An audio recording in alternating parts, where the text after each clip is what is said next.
Afinal, o que são e por que existem os EWO, as proibições no culto aos orixás? Você já se perguntou sobre isso? Já teve essa dúvida? Por que é que existem as proibições nos cultos de Ifá e de orixá? Hoje eu vou falar sobre isso. Mas o que é EWO, babá? Seja bem-vindo de volta ao canal. Eu sou o babá Ifatmilherrim Amó Boleo Bemó André. Sou dirigente do Instituto Cultural Orgulho Ancestral e do Idió Ifá, o Fumuturá. Se você ainda não for um inscrito aqui do canal Orgulho Ancestral, aproveite agora, já se inscreva, ative o sino das notificações para ficar sempre por dentro de tudo o que acontece aqui no nosso canal.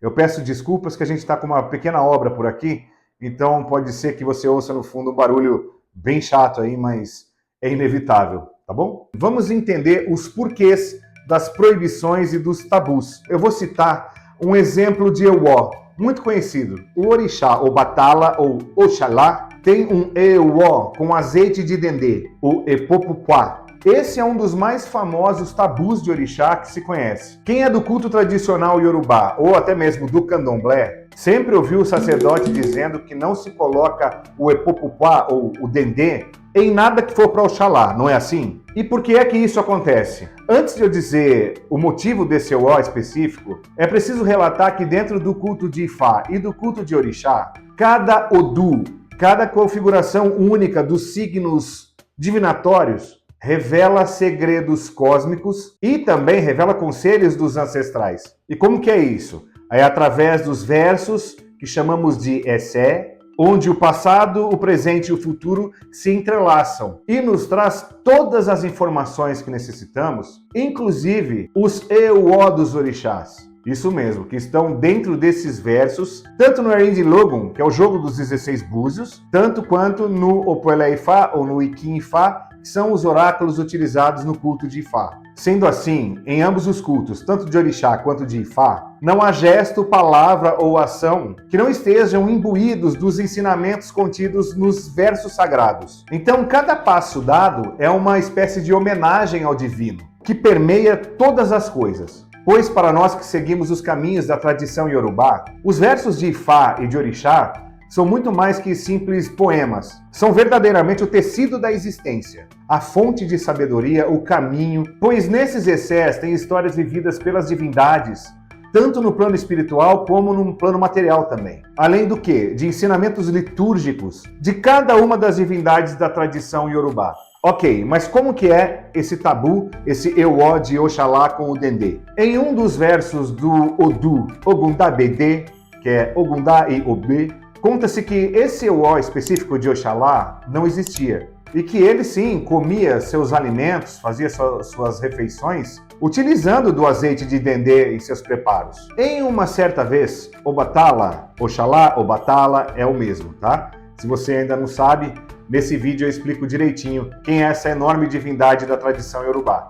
O link está aqui na descrição também. Então, Oxalá, uma vez, foi orientado a vestir-se somente com roupas brancas. E, nesse caso, não poderia, em hipótese alguma, se sujar. Ou seja, sujar suas vestes, sujar suas roupas brancas. E por quê? Porque a sujeira poderia mudar completamente o seu sentimento e o seu comportamento, alterando o seu estado emotivo, transformando-o numa pessoa muito nervosa naquele momento, explosiva, irritada ou mesmo irada. E você e eu sabemos que nesses momentos de irritação, de extrema irritação, podemos tomar atitudes que não são oportunas. É o famoso tomar decisões com a cabeça quente. E a probabilidade de nos arrependermos depois é muito grande, né? Enfim, com o intuito de evitar esse tipo de aborrecimento, Obatala não poderia sujar suas roupas. E certa vez, Obatala estava degustando, saboreando o seu acará, que muitos conhecem como acarajé aqui no Brasil. Acará, que é o bolinho frito do dendê, o bolinho de massa de feijão fradinho, enfim. Obatala estava comendo o seu acará com as suas roupas devidamente brancas, quando em uma das mordidas, o dendê, o azeite de dendê acabou pingando em sua roupa. Escorreu por tudo e sujou toda a sua roupa. Isso deixou Obatala extremamente irritado, nervoso, exaltado e assim muito revoltado, passou a rogar praga nas pessoas que estavam ao seu lado, que estavam ali, trazendo então malefícios a todos em sua volta. O que ocorreu com Obatala após esse episódio de ira? Sim, Obatala caiu em profundo estado de arrependimento. E dessa forma foi à procura de Olodumare, que determinou que daquele momento em diante, Oxalá não poderia mais se alimentar de nada, nenhum tipo de alimento que não fosse branco, pois assim seria a única forma de evitar qualquer tipo de acidente como aquele ocorrido com o azeite de dendê. E é por isso que no culto a Oxalá, Orixá-Inlá, Obatala, a comida ofertada deve ser da cor branca, pois não há como o branco sujar ou manchar o que já é branco, concorda? E assim, com esse verso, esse tan de Obatala, existem milhares de outros sobre todos os outros orixás, que servem para nos ensinar sobre os Eowó, os tabus que devem sim ser respeitados. Mas babá, e quando as pessoas não sabem sobre esse verso, não sabem sobre as proibições, os Eowó, e mesmo assim querem fazer o seu culto a determinada divindade? Como eu sempre falo a quem me procura, é indispensável a orientação de alguém que conheça, que saiba, para que não hajam, ao invés de bênçãos, problemas. Quando a gente fala sobre uma tradição ancestral, eu posso garantir que somente a fé não é suficiente. Nós temos por obrigação de conhecer o que vamos fazer, pois isso demonstra, no mínimo, respeito com a divindade e até o mais importante, responsabilidade com o culto dessa divindade. Aí a pessoa pode dizer, mas eu tenho liberdade de errar se eu não souber, mas quiser agradar o orixá. Pois é, tá errado. Se você tá andando numa mata e encontra um buraco no chão, e você não sabe o que tem lá dentro, se pode ter cobra lá dentro, você vai colocar a sua mão? Pelo menos de uma forma consciente, não. Agora, se você acha que tem condições de colocar a mão dentro desse buraco, mesmo não tendo certeza se tem cobra lá dentro, isso não é apenas uma questão de ignorar, de não saber, e sim uma questão de ousadia, de ser intrometido, de ser atrevido, né? Tendo a orientação adequada, nós não corremos o risco de ofertar algo a uma divindade que ela não goste, ou que até 3, 2, 1, ou que não possa receber. Ou seja, se você permanece aqui no vídeo comigo, já percebeu algo muito importante, que não são só as pessoas que possuem interdições, os orixás também possuem, e isso não há como mudar. Conhecimento é parte indispensável nos cultos de Ifá, no culto de orixá, no culto de Egungun, etc. Tudo ligado à cultura e à tradição iorubá exige conhecimento e responsabilidade. Pois existe uma lei universal que diz que toda a ação tem uma reação.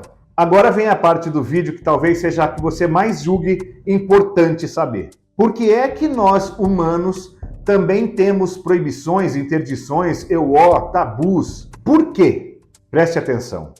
Todo indivíduo que procura por uma orientação oracular, mesmo que não seja alguém iniciado para orixá ou ifá, essa pessoa irá receber, na maioria das vezes, algum tipo de orientação sobre coisas que deverá evitar. Alguma mudança em um comportamento específico, algum tipo de alimento que deverá se afastar, mesmo que por um tempo. Enfim, podem surgir várias orientações sobre Eowó. Porém, esses Eowó, esses tabus, podem, nesse caso da pessoa não ser iniciada, serem apenas temporários, tá? Como eu já falei há pouco. Aí você pergunta novamente, mas babá, ainda não entendi. Qual é a real finalidade de uma interdição? Qual é a real função de um Eowó? A resposta é cautela, precaução, para que você não sofra com adversidades no aspecto espiritual, emocional e até mesmo problemas materiais, que tais orientações sendo descumpridas podem causar a pessoa naquele próximo espaço de tempo, compreende? Isso ocorre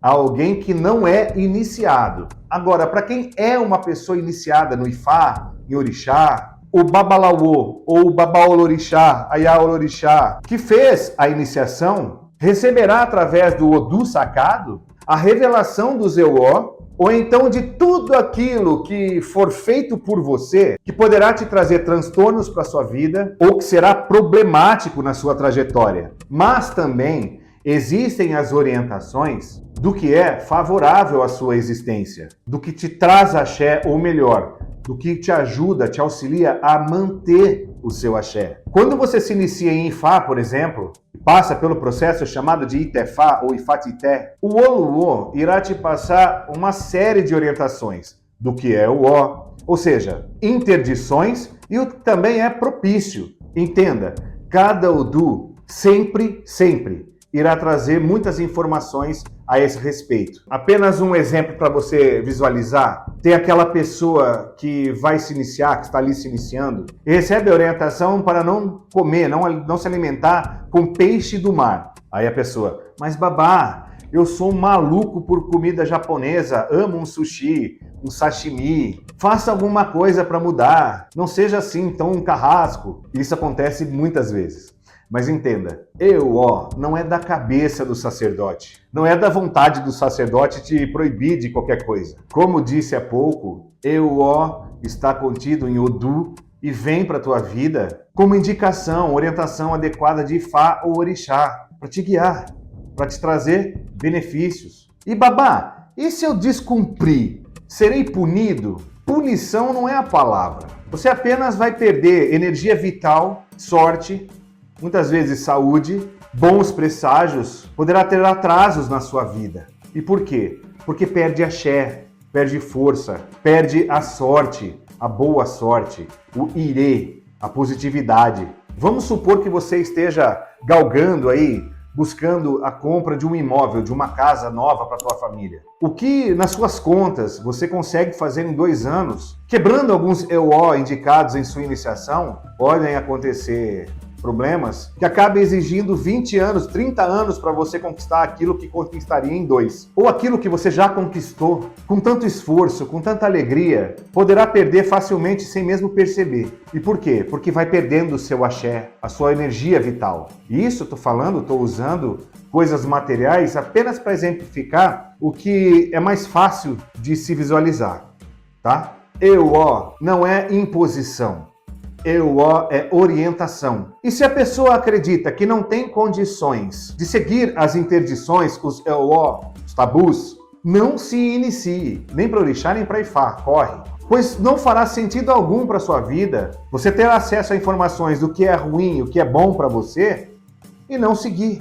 Ewó, tabu, não são punições. Você não está sendo punido, apenas orientado de maneira assertiva a potencializar o seu axé, a sua sorte, a equilibrar a sua vida, a sua predestinação, a se precaver de infortúnios, para que você tenha uma vida muito mais harmoniosa e, consequentemente, mais feliz. Tá, e qual é a diferença, babá, entre Ewó e Kizila? Kizila a gente ouve muito mais por aí. É mais ou menos a mesma coisa, só que Kizila vem de uma tradição diferente, de um outro idioma. Ewó é o que se tem dentro do culto tradicional iorubá, ou até do candomblé queto, tá bom? Candomblé Angola fala sobre Kizila, candomblé queto deveria pelo menos falar sobre Ewó, fala-se de orixá, é o iorubá. Mas tudo bem, isso aqui no Brasil é muito misturado, então chame como quiser, Ewó e Kizila devem ser respeitados, tá? E como é que é a iniciação em Ifá? Como que é a consulta em Ifá? Estão aqui nesses vídeos. Escolha um e a gente se vê. Axé.